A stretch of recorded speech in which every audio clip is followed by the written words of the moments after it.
So మనం పురుషాంగం size గురించి మాట్లాడినాము, పురుషాంగం ఎలా ఉండాలని గురించి మాట్లాడినాము. ఇప్పుడు మనం ఈడీ ఎరెక్టల్ డిస్ఫంక్షన్ అంగస్తంభన గురించి విషయానికి వద్దాం. సో అంతా బాగానే ఉంది అటువంటప్పుడు అది గట్టిపడాలి.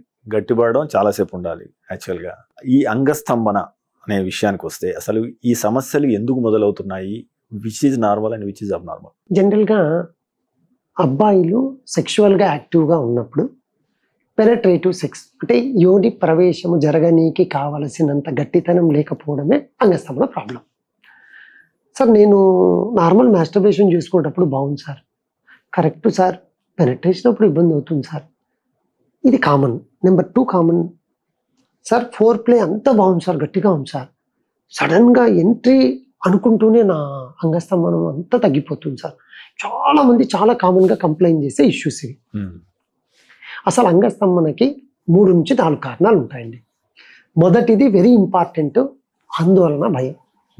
మన వాడు ఫస్ట్ టైం అది లివింగ్ రిలేషన్ కావచ్చు, ఎప్పుడైనా గర్ల్ ఫ్రెండ్ మీట్ అయి ఉండొచ్చు, లేదా పెళ్ళైన తర్వాత ఫస్ట్ శుభకార్యం జరిగిన శోభనరాత్రి కావచ్చు. ఫస్ట్ టైము పొద్దునంతా టైర్డ్ అయి ఉండొచ్చు పెళ్ళిలో, సడన్గా అప్పటికి పెర్ఫార్మెన్స్, ఎందుకంటే ఫోటోలు దుమ్ము లేపింటారు, ప్రతి ఒక్కరికి నమస్తే చెప్పాలి, చేయాలి. ఇక మనోడు అలసిపోయి ఉంటాడు, ఫుల్ నిద్ర, ఆ మూడు ఎందుకో ఉండిండదు.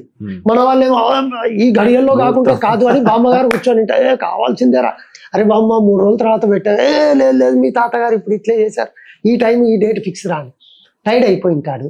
ఆ రోజు పెర్ఫామ్ చేసేటప్పుడు అనుకోని కారణం చేత గట్టితనం వచ్చిండదు, లేదా వచ్చిన ఫస్ట్ టైం కాబట్టి యాంగ్జైటీ వల్ల పాపం త్వరగా లీక్ అయిపోయి ఉంటుంది. 2వ రోజు 3వ రోజు కూడా కొంచెం ఏదో ముందు కంటే ఓకే అనిపించి ఉంటుంది, ఏదో సార్ నేను సాటిస్ఫై చేయట్లేదు సార్ అంటే మనవాడికి తెలియకుండానే పెర్ఫార్మెన్స్ యాంగ్జైటీ స్టార్ట్ అవుతుంది. 2-3 టైమ్సే కదరా నాన్న, మీ ఆవిడ లైఫ్ అంతా మీతో ఉంటుంది, లేదు సార్, తృప్తి పడదేమో, లేదు సార్, నాకు భయంగా ఉంది సార్, ఎరెక్షన్ రాదు కదా సార్ నాకు, అంటే మనోడు ముందే ఫిక్స్, సెల్ఫ్ గోల్ రాదు కదా sir. Performance anxiety most common. 2వది హార్మోనల్ ఇంబ్యాలెన్స్. నిజంగానే సెక్షువల్ హార్మోన్స్లో ఉన్న ఇంబ్యాలెన్స్ వల్ల కూడా గట్టితనం తగ్గచ్చు. వెరీ ఇంపార్టెంట్ 3వది, అసలు పెనిస్లో ఏ బోను ఉండదు, మీరు చేయబట్టుకోండి గట్టిగా, ఎరెక్ట్ అయినప్పుడు పెనిస్ని ఎప్పుడైనా టచ్ చేసి చూడండి, బోన్ కంటే గట్టిగా ఉంటుంది. మళ్ళీ బోనే ఉండదు కదా, ఎందుకు అంత గట్టిగా అవుతుంది? సెక్షువల్గా యాక్టివ్ ఉన్నప్పుడు అంటే అందులో ఉన్న బ్లడ్ వెజల్స్లో, బ్లడ్ స్పేసెస్లో ఫ్లో అనేది రష్గా వెళ్తుంది, ఎంతో ఫ్లో వస్తుంది. అంత బ్లడ్ ఫ్లో వల్ల అంటే అంగంలో ఉన్న రక్తనాళాల్లో ప్రసరణ తగ్గినప్పుడు కూడా అంగస్తంభన ప్రాబ్లం వస్తుంది.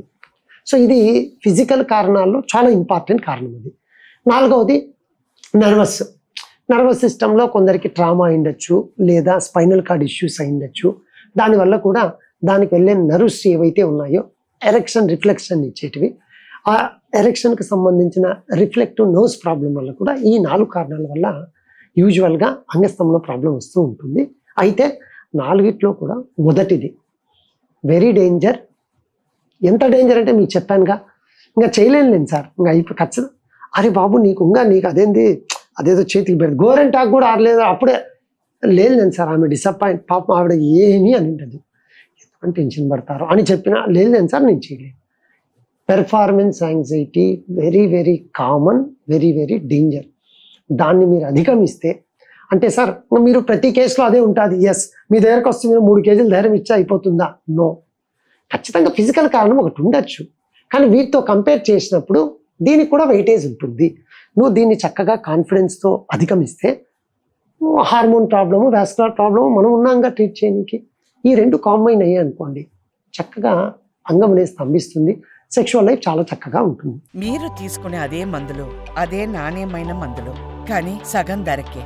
అవును, మెడ్ ప్లస్ బ్రాండ్స్ పై 50 to 80% తగ్గింపు.